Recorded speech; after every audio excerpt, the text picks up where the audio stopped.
فاستبدلوا بالقصور المشيدة والنمارق الممهدة الصخور والأحجار المسندة والقبور اللاطئة الملحدة التي قد بني على الخراب فناؤها وشيد بالتراب بناؤها.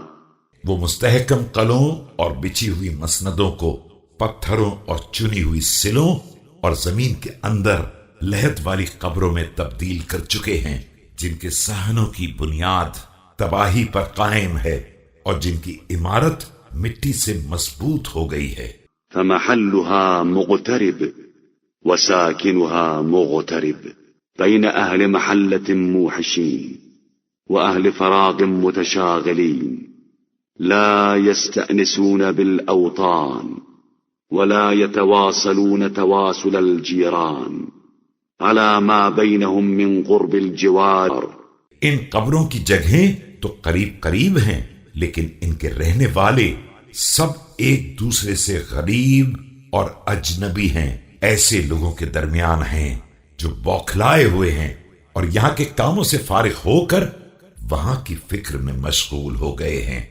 نہ اپنے وطن سے کوئی انس رکھتے ہیں اور نہ اپنے ہمسایوں سے کوئی ربط رکھتے ہیں. ودنو الدار وكيف يكون بينهم تزاور وقد طحنهم بكلكله البلا وأكلتهم الجنادل والثرى وكأن قد سرتم إلى ما صاروا إليه وارتنهكم ذلك المضجع وذمكم ذلك المستودع.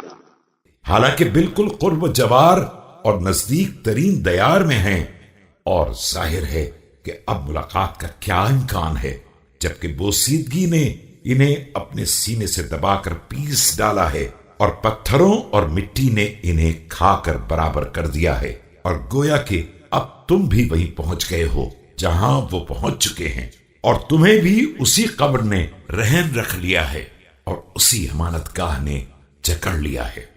فكيف بكم لو تناهت بكم الأمور وبعثرت القبور هنالك تبلو كل نفس ما أسلفت وردوا إلى الله مولاهم الحق وضل عنهم ما كانوا يفترون. سوچو اس وقت کیا ہوگا جب تمہارے تمام معاملات آخری حد کو پہنچ جائیں گے اور دوبارہ قبروں سے نکال لیا جائے گا. اس وقت ہر نفس اپنے اعمال کا خود محاسبہ کرے گا اور سب کو مالک برحق کی طرف پلٹا دیا جائے گا، اور کسی کی کوئی افترا پردازی کام آنے والی نہ ہوگی.